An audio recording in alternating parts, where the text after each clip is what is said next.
ABP Ganga, खबर आपकी, जुबान आपकी। पिछले कुछ महीनों में यूपी में लव जिहाद के मामलों को लेकर शोर तेज हो चुका है। वजह रही है तेजी से सामने आते वो आरोप, जिसमें पीड़िता और पीड़ित परिवार ने उन युवकों पर आरोप लगाए, जिसमें कहा गया कि नाम बदलकर पहले दोस्ती की गई और फिर हकीकत सामने आने पर या तो धर्म परिवर्तन कराकर शादी कराई गई या फिर धर्म परिवर्तन का दबाव डाला गया।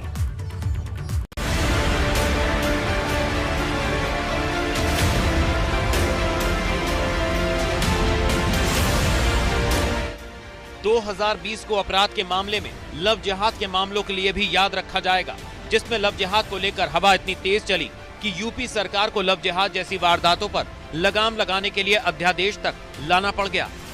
लव जिहाद के आरोपों वाले सबसे ज्यादा मामले कानपुर जिले से सामने आए, जिसमें लड़कियों और उनके परिजनों ने दूसरे धर्म के युवकों पर धोखा देकर रिश्ता बनाने और फिर जबरदस्ती धर्म परिवर्तन कराने के आरोप लगाए। कानपुर में यह सिलसिला कुछ ज्यादा ही तेजी से सामने आया। मामले में फंडिंग की बात भी कही गई और इसके लिए एसआईटी ने जांच भी की। इसके बाद प्रदेश के कई जिलों से लव जिहाद के केस सामने आने लगे। लगातार बढ़ रहे मामलों को लेकर प्रदेश की योगी सरकार ने लव जिहाद जैसी साजिशों पर लगाम लगाने के लिए कानून लाने का फैसला किया और नवंबर के महीने में प्रदेश सरकार लव जिहाद पर रोक लगाने के लिए अध्यादेश भी ले आई। धर्म परिवर्तन की मंशा से शादी में 10 साल की सजा, जबरन लालच देकर या धोखाधड़ी से धर्म परिवर्तन गैर जमानती, मुफ्त शिक्षा, रोजगार या सुख सुविधा में भी धर्म परिवर्तन अपराध, धर्म परिवर्तन करने वाले के माता पिता या रिश्तेदार भी कर सकते हैं केस। सामान्य तौर पर धर्म परिवर्तन पर 5 साल तक की जेल, 15,000 जुर्माना। अनुसूचित जाति जनजाति से जुड़े मामलों में 10 साल सजा, 25,000 का जुर्माना। पहले के धर्म में दोबारा अपनाने को धर्म परिवर्तन नहीं माना जाएगा। धर्म परिवर्तन कराने का दोबारा दोषी पाए जाने पर सजा दोगुनी। यूपी में लव जिहाद कानून बनने के बाद कानपुर, बरेली, मुरादाबाद सहित कई जिलों में आरोपियों के खिलाफ पुलिस ने लव जिहाद के केस दर्ज किए और उन्हें सलाखों के पीछे भेजने का काम शुरू कर दिया। लेकिन इसमें मुरादाबाद में पुलिस की लव जिहाद के खिलाफ की गई कार्रवाई पुलिस की किरकिरी करा गई, जिसमें शादी के बाद पिंकी से मुस्कान बनी लड़की अपने पति और ससुराल वालों के पक्ष में मजबूती से खड़ी रही, जिसको लेकर कोर्ट ने भी इसे पुलिस की ज्यादती माना और पिंकी और मुस्कान को रिहा करने के साथ ही उसके पति और ससुराल के बाकी सदस्यों को भी रिहा करने के आदेश जारी किए। साल 2020 के उत्तर प्रदेश में घटी आपराधिक घटनाओं का जब भी जिक्र होगा, लव जिहाद के बढ़ते मामलों और योगी सरकार के लव जिहाद पर लाए कानून की भी चर्चा जरूर होगी। साल 2020 में उत्तर प्रदेश में लव जिहाद के मामले अचानक से बढ़ गए और 100 से ज्यादा ऐसे मामले आगरा, कानपुर, मेरठ, इटावा में सामने आए। जिसके बाद कानपुर में जब आरएसएस प्रमुख मोहन भागवत प्रवास पर पहुंचे तो आरएसएस के लोगों ने उनसे इस पर बात की। खुद मोहन भागवत ने बढ़ते लव जिहाद के मामलों पर चिंता जताई।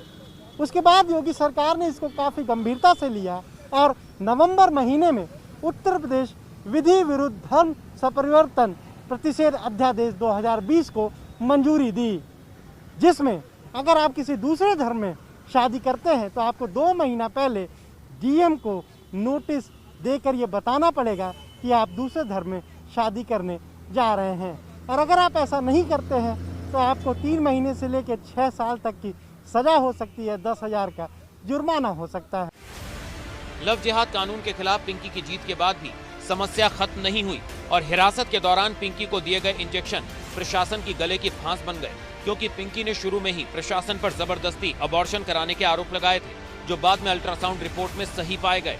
इस पर अभी तक प्रशासनिक अधिकारी जवाब नहीं दे पा रहे हैं। इसी तरह बिजनौर पुलिस की कार्रवाई पर भी सवाल उठ रहे हैं, जिसने गांव की एक लड़की की मदद के लिए पहुंचे युवक को लव जिहाद का आरोपी बताकर जेल भेज दिया।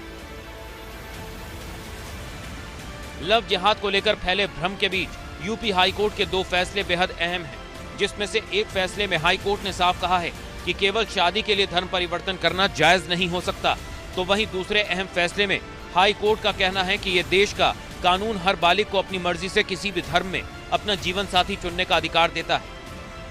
वहीं इस कानून के मुताबिक अगर कोई सामूहिक धर्म परिवर्तन करता है तो उस पर 15,000 का जुर्माना और 10 साल की सजा हो सकती है। दरअसल पिछले कुछ दिनों में जिस तरह से लव जिहाद के मामले बढ़े, यानी पहले दूसरे धर्म का खुद को बताकर शादी की जाती थी और फिर लड़की पर धर्म परिवर्तन करने का दबाव डाला जाता था। यही वजह रही कि योगी सरकार को लव जिहाद पर एक ऑर्डिनेंस पास करना पड़ा, जिससे कि इस तरह के बढ़ते मामलों में कमी लाई जाए और ऐसे लोगों को कड़े से कड़ा दंड दिया जा सके। कैमरा से जीतन के साथ अनुभव शुक्ला, एपी गंगा, लखनऊ।